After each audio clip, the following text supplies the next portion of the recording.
Hola, ¿qué tal? ¿Cómo está usted? Muy buenos días, me da mucho gusto saludarle este domingo 29 de septiembre del 2013.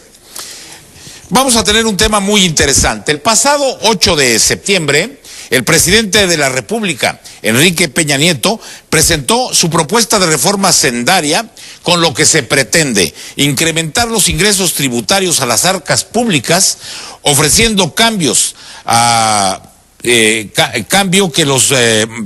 para que ingresen mayores recursos y sean estos destinados a la creación de un sistema de seguridad social universal que beneficie a todos los mexicanos, según dijo el presidente. La propuesta de reforma hacendaria que la envió al Congreso de la Unión pasa del 16% del IVA, pero dejar libre de este gravamen a los alimentos y a las medicinas. Pero también pretende terminar con los privilegios que no tienen razón de ser, dijo el presidente, para aumentar los ingresos tributarios a 1.4% del Producto Interno Bruto en el 2014. El presidente de la República también propuso eliminar los regímenes especiales, terminar con las ventajas perjudiciales que tienen algunas empresas, colocar tasas progresivas en las que paguen más los que más ganen, gravar las ganancias en la Bolsa Mexicana de Valores.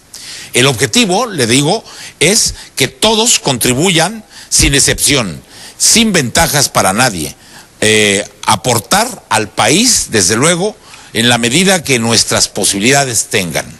Dijo el presidente Peña y prometió que la reforma no afectaría de ninguna manera a los mexicanos que menos tienen. Los ingresos adicionales permitirán al gobierno crear un sistema de seguridad social universal, promete esta reforma, así como un seguro de desempleo para quienes pierdan su trabajo y una pensión general para los adultos mayores de 65 años. Entre otros de los puntos de esta reforma hacendaria, que han sido muy cuestionados, está el de gravar con IVA las colegiaturas de la educación privada, los chicles, los viajes de autobuses foráneos, los conciertos y espectáculos, las comidas de mascotas y la venta de las mismas, por señalar algunas. Ante toda esta propuesta y después de que vino el secretario de Hacienda Jalisco hace unos días ante los empresarios y economistas de este estado, pues recibió una serie de críticas a la reforma del presidente, hubo respuestas muy serias de parte del secretario de Hacienda, y por ser un tema que nos afecta a todos, a ricos, a pobres y a clases medias, pues es tema de foro y por eso lo vamos a tratar. ¿Con quiénes? No quisimos invitar a políticos, ellos van a tomar la decisión a final de cuentas en el Congreso, pero hoy no quisimos contaminar el programa con opiniones políticas o con esos sesgos. Quisimos escuchar a los que entienden de economía porque de ella viven, a los estudiosos de la economía, y va a estar en este panel pues empresarios, representantes de organismos cúpula y analistas financieros, maestros en economía. Vamos a analizarla. Vamos a ver si nos logran el panel explicar de manera simple y sencilla para que usted y yo, que no somos economistas, entendamos qué es lo bueno, qué es lo malo de la reforma que propone el presidente, si nos va a permitir crecer, si realmente este sistema de seguridad social operará bien en el país, si lo requieren, si realmente pagarán más los que más ganan y menos los que menos tienen, en fin. Vamos a escucharlos a todos ellos y para ello voy a tener el gusto de presentar al panel que nos honra con acompañarnos. Bueno, está con nosotros el doctor Juan Luis Orozco Hernández. Él es el rector del Instituto Tecnológico de Estudios Superiores de Occidente, el ITESO. Señor rector, buenos días. Muy buenos días. Muchas gracias por estar con nosotros. Está con nosotros el señor Óscar Benavides Reyes. Él es el presidente de la Coparmex en Jalisco, es el sindicato patronal. Bienvenido, muchas gracias. Gracias por la invitación, José Antonio. Muy amable. Con nosotros Luis Aguirre Lang, presidente del Consejo Nacional de la Industria Maquiladora y Manufacturera de Exportación. Bienvenido en el país. Bienvenido, muchas gracias. ¿Qué tal, José Antonio? Muy amable. Gracias. Está con nosotros el licenciado Juan Alonso Niño Cota, coordinador del Consejo de Cámaras Industriales de Jalisco. Bienvenido, señor. Muchas gracias. Buenos días, muchas gracias por la invitación. El licenciado Martín Jaime Peña Guerrero, investigador y maestro académico del Departamento de Impuestos del Centro Universitario de Ciencias Económicas y Administrativas de la Universidad de Guadalajara. Bienvenido, muchas gracias. Gracias por la invitación. Muy amable. El licenciado Mauricio Ramírez Grajeda, economista, profesor de la Universidad de Guadalajara. Bienvenido, muy amable, gracias. Buenos días. Por estar con nosotros. El licenciado Fausto Aquino Barrera, él es economista del Instituto de Políticas Públicas de la Universidad de Guadalajara. Bienvenido. Y el maestro Luis Roberto Arrechederra, compañero además nuestro, Arrechederra Pacheco, analista económico y también maestro de la Universidad Panamericana, socio director de Bursat. ¿De Bursat, sí es. ¿De qué? Bursat, es una Bursat, consultoría, así es la T al final. Encantado de estar con todos ustedes. Bienvenido, Roberto, muchas gracias. Saludo a mi amigo y compañero Modesto Barros, coordinador de este programa. Modesto, buenos días. Gracias, José Antonio. Buen día a todo el teleauditorio, a todos los panelistas, y le invitamos a que estemos al pendiente. Las próximas 2 horas, las opiniones de la gente, de los economistas que saben, los empresarios, de una u otra forma, pues da la idea. La discusión sabemos que estará en las cámaras, en la Cámara de Diputados sobre todo, pero pues eso se verá en su momento. Bien, Modesto, va a ser un programa interesante que a todos nos afecta, nos interesa porque a todos nos afecta. ¿Qué les parece, señores del panel, si para empezar el programa, un compañero mío, Rodolfo Martín Guerrero, que hizo una investigación sobre esto, nos presenta este trabajo que presentamos en los distintos noticieros como marco de referencia al programa? Si les parece, los invito a verlo. Vamos con Rodolfo. La reforma hacendaria enviada por el Ejecutivo a la Cámara de Diputados involucra absolutamente a todos los sectores de la sociedad. Está llamada a una amplia discusión que de hecho se ha estado generando en las últimas semanas en el país. Aquí le presentamos algunos pros y contras de esta propuesta. El paquete de reforma hacendaria enviado por el Ejecutivo a la Cámara de Diputados ha despertado gran polémica en todos los sectores del país. Por ejemplo, el aumento del impuesto sobre la renta a personas físicas genera reacciones. Suben la tasa al 32% para quien gane más de 500,000 pesos. El que gane más de 500,000, además de que nos suben la tasa a las personas físicas, nos incrementan la base. ¿Cómo? Porque nos limitan las deducciones personales. Desde la academia, sin embargo, existen opiniones distintas, partiendo de una visión global, no sectorial. Las finanzas públicas del gobierno federal dependen del petróleo, del precio de un solo bien y de pocos contribuyentes. Entonces lo que se trata de hacer es reducir la dependencia del petróleo e incrementar el número de contribuyentes. El paquete de reforma hacendaria incluye, entre otras muchas cosas, aumento del precio de las gasolinas a través de una reducción más acelerada del subsidio que hoy recibe. Parte de esos fondos se destinarían al combate a la pobreza.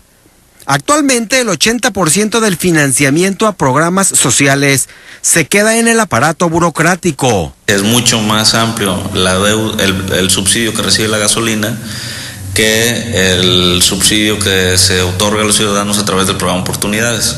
Para el contador público Martín Jaime Peña, un modelo hacendario más equitativo sería haber gravado alimentos y medicinas.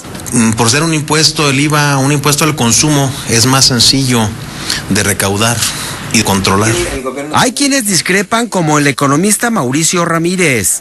Estima que se debe gravar a quienes más tienen, depender menos del petróleo, ampliar la base de contribuyentes e impulsar el repunte económico. La apuesta de la reforma es a futuro. En 20, 25 años, el crecimiento económico va a hacer que los hogares tengan un mayor ingreso y por lo tanto todas las implicaciones de un ingreso alto. Mejor salud, mejor bienestar, mejor educación, en fin, ¿no? Otra de las facetas de la reforma es la propuesta de endeudamiento interno por 550,000 millones de pesos. Académicos señalan que este endeudamiento solo refleja una cosa. Normalmente la deuda interna de lo que habla es de la poca capacidad de los gobiernos estatales para financiar la infraestructura o infraestructura productiva dentro de sus estados. Esta reforma involucra a todos los sectores de la sociedad. La decisión de los términos en que será aprobada está en manos del Congreso de la Unión. Rodolfo Martín Guerrero, Noticieros Televisa.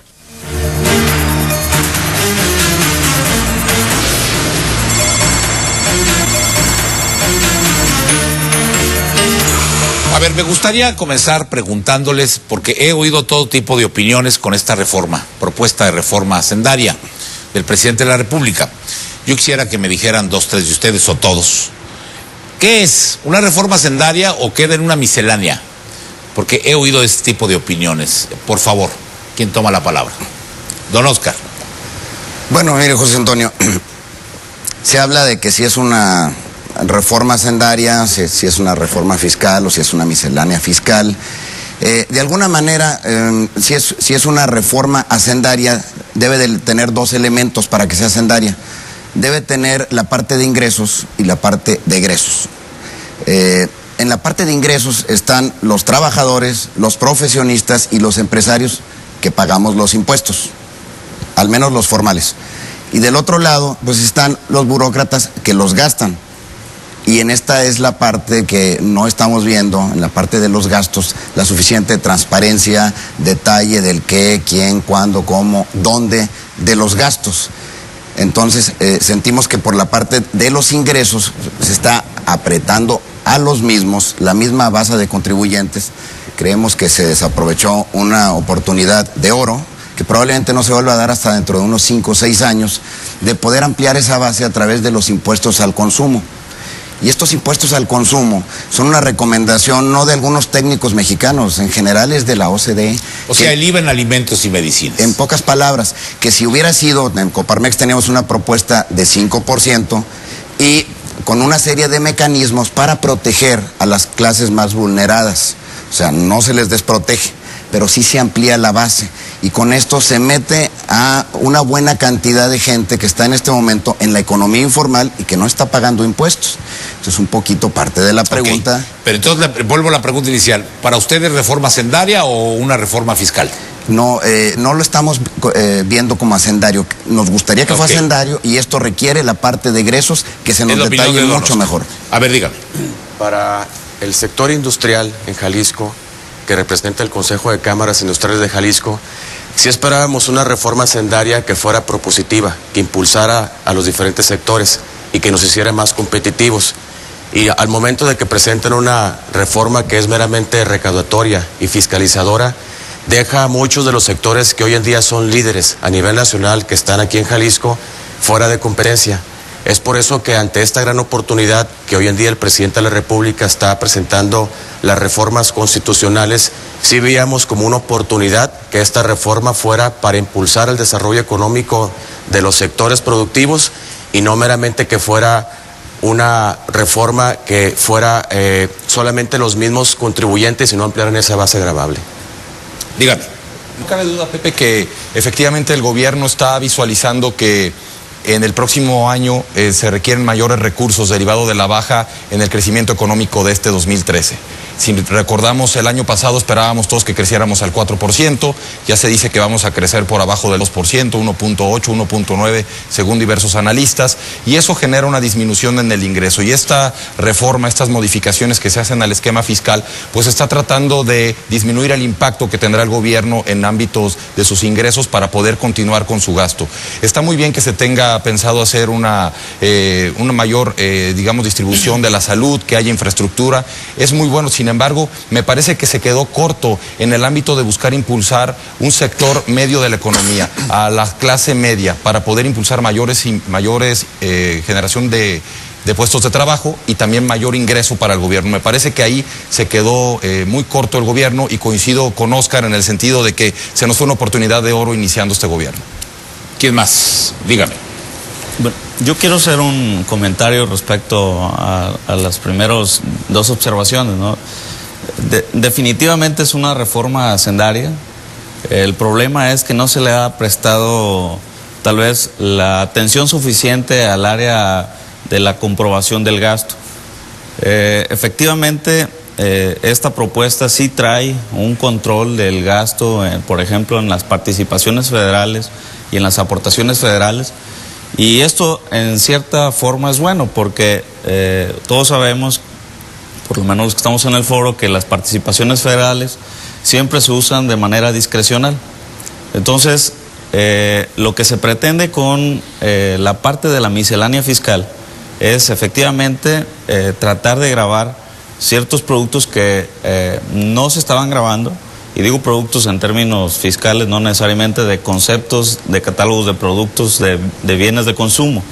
Entonces, al hacer esto, sí se compensa la carga fiscal junto con la reforma hacendaria que sí está consolidada dentro de modificaciones, por ejemplo, a la Ley de Coordinación Fiscal. No creo que en los medios se le haya dado suficiente atención, y por eso yo creo que sí es necesario hacer esta enmarcación, ¿no? Bien, ¿alguien más? Dígame, rector.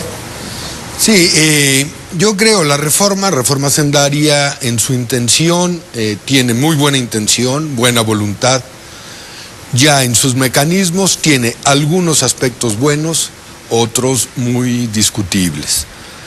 En sí mismo, ciertamente no es una revolución hacendaria. Algunos hablan de que ni siquiera es una reforma, simplemente parches sobre la misma tela anterior. En esa línea sí creo de las grandes deficiencias que tendría, que contradice la intención que presenta de una mayor igualdad, es, desde mi punto de vista también como economista, es que gravar con el IVA todo impuesto directo es regresivo, golpea más al que menos recibe. Los impuestos deberían ir sobre aquellos que más ganan. Por ejemplo, un absurdo me parece a mí, las ganancias sobre la bolsa las grava con un 10%. La educación, las matrículas las quiere gravar con un 16%. Hay una enorme desproporción entre lo que yo gano y lo que yo tengo que pagar, sin meterme todavía al punto concreto.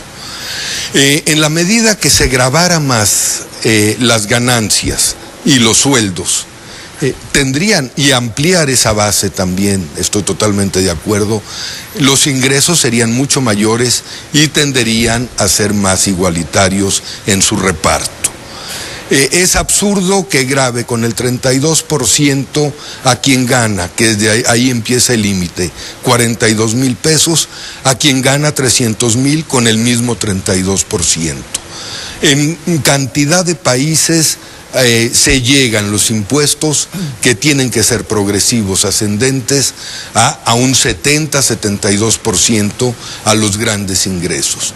En ese sentido me parece que esta reforma se queda más en buena voluntad, va lo más fácil que recaudar el IVA, pero no creo que por ahí vaya a solucionar todas las propuestas y todas las intenciones que tiene.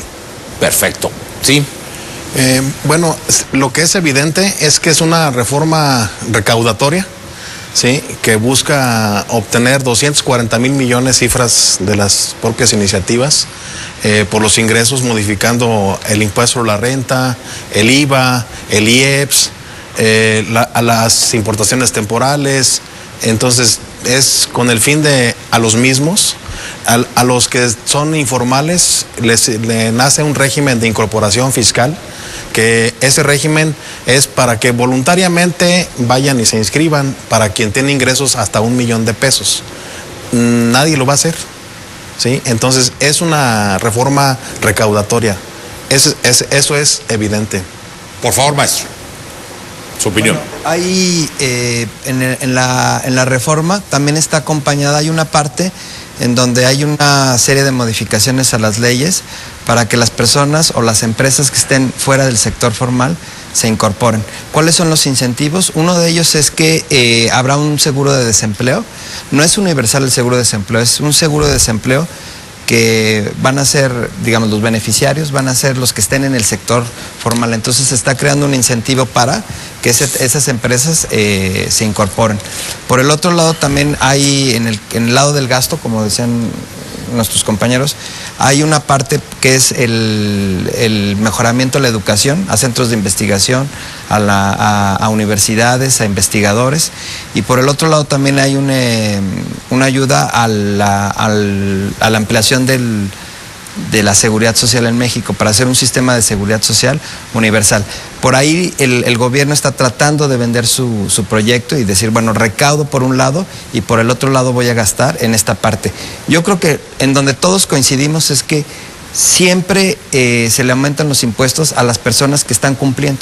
En este caso a los empresarios que están en el sector formal y que pagan sus impuestos, son los profesionistas o los asalariados. Pero el problema es que hay un sector muy importante reconocido por el gobierno, que en este sentido estamos hablando del 60% de la fuerza laboral que está fuera del sector formal y que no hay una intención o una voluntad abierta y franca de gravarlos, ¿no? Y si el gobierno no tiene esa intención, el sector formal pues va a protestar y no va a estar de acuerdo sobre mayores impuestos, porque son los que siempre pagan, ¿no? O siempre pagan. A ver, por lo que noto entonces, esta propuesta del presidente no deja contentos a los ricos, no deja contentos a las clases medias, y los pobres no se han expresado. ¿Es así? Yo creo que es importante ver aquí cuál es la intención. Se habla de crecer. ¿Para qué crecemos? Bueno, con un crecimiento y hay están más dadas empleo. las condiciones con esta reforma para crecer. Ese es el tema. Yo creo que si hay crecimiento hay más empleo y puede haber mejor bienestar en la población. Eso es evidente. Ahora, este es un avión que va a despegar con el crecimiento a bordo. El gobierno en este momento, con esta reforma, pretende poner un motor importante para dar ese crecimiento. Este motor está fundamentado en el endeudamiento, en el gasto y en el déficit. Ese es el motor. Ese es un motor que puede durar cierto tiempo, pero no indefinidamente, si no vamos a tener problemas como los países europeos. El motor realmente que puede hacer que este crecimiento sea sostenido y de largo plazo es el de la competitividad de trabajadores, de profesionistas y de empresarios. Y ahí es donde estamos sintiendo que este motor no se le están dando las herramientas para generarse. Sentimos que no se está premiando la productividad. Se está alentando, eso sí, una serie de gasto basado en endeudamiento, gasto basado en déficit, y esa es la parte peligrosa, que nos estamos montando sobre unas finanzas muy sólidas que tenemos a nivel nacional. Tenemos más de 240,000 millones de dólares entre reservas internacionales y un par de líneas de crédito y una serie de variables que nos hacen muy sólidos como país. El peligro es que nos estemos montando en esto para empezar a endeudamiento para el gasto. Exactamente. Lo que hizo Echeverría. Y todos lo vemos. Una persona, ¿qué pasa cuando empieza a gastar más de lo que tiene? Se mete en problemas. Oye, bueno, para salir de los problemas, saca la tarjeta de crédito. Nomás extiende el problema más adelante. Eso pasa igual a nivel de un país y eso es lo que estamos visualizando. Hay que tener memoria, esto fue lo que nos llevó a esta crisis del 95, que ahorita podemos recordarla. Precisamente excesos como el que se está empezando a perfilar en este momento. Sí, dígame. Bueno, es que el gobierno lo que está haciendo abiertamente, ya lo ha dicho, que propone un déficit para el próximo año y propone déficits decrecientes. Entonces lo que está diciendo es que va a impulsar el gasto de gobierno financiado parcialmente con déficits, pero de manera decreciente. ¿Por qué? Porque no quiere montar todo su gasto de gobierno en el déficit y caer en los casos de los europeos. Pero abiertamente dice que quiere decrecer el déficit. Yo creo que, y lo hace. ¿Usted considera que es bien planteado el asunto, que está bien? Puede ser bien planteado porque la actual circunstancia requiere mayor gasto público y tal vez un déficit moderado y con el compromiso de que se va a decrecer y que se va a cortar, pero exacto, quién sabe si pase, puede impulsar el crecimiento económico. Pero por el otro lado también, cuando habla usted de las, de la productividad, los pilares de la productividad son muchísimos. Uno de ellos, yo estoy de acuerdo, es la educación, menores impuestos, mayores incentivos a exportar, a producir, a estar en el sector formal. Pero también, por ejemplo, hay pilares de la competitividad o de la productividad, que es, por ejemplo, la infraestructura. Entonces el gobierno dice, por un lado, voy a recaudar y voy a gastar ese dinero en infraestructura. Otro asunto es si lo va a hacer de manera clara y si va a hacer bien la infraestructura y sin corrupción, en fin, pero ese es un pilar que quiere atacar para pegarle a la productividad de manera me está pidiendo positiva. la palabra a Rechederra y usted. ¿Quién primero? ¿Tú? Sí, Pepe, al inicio comentaba si esta reforma dejaba contentos a todas las personas y vemos que no hay una dejaba gran contentos a muchos exactamente, y hay mucha, digamos, enojo por parte de varios sectores de la población. Yo lo que diría es que al inicio, en el comentario de Rodolfo Martín Guerrero, se decía que efectivamente estaba agravando a las personas físicas, y sí estoy de acuerdo en que debe haber una progresión en el pago de impuestos, de que el que más gana pues tiene más posibilidades de pagar. Sin embargo, me parece, y lo decía yo hace un momento, que se está descuidando a la clase media y poniendo un impuesto mayor a quienes ganan más de 500,000 pesos, se le está pegando directamente a esa clase media. Pero el problema no es que se le suba el impuesto del 30 al 32% como implica la reforma, sino el problema es que las deducciones también se están bajando, de tal manera que lo que una persona pagaba como un impuesto neto, por ejemplo este año, rondaba el 17% para una persona que ganaba más de 500,000 pesos. Con la reforma, ese impuesto va a subir 50%. Quiere decir que se va a ir a niveles del 24%. Si bien en muchos países desarrollados los niveles de impuestos son mayores, pero también el nivel de deducciones es mayor y es más ágil. Lo que implica que en países desarrollados la carga fiscal para las personas ronda alrededor del 10%. Entonces nosotros vamos a tener un 24% cuando en muchos países, por ejemplo Estados Unidos, una persona tendrá con el mismo ingreso una carga fiscal del 10%. Entonces estamos viendo que sí, a la persona física, a la clase media, le van a estar impactando con mayores impuestos, y me parece que eso es una circunstancia que se tiene que revisar a profundidad. Es agresiva pues contra la clase media. Usted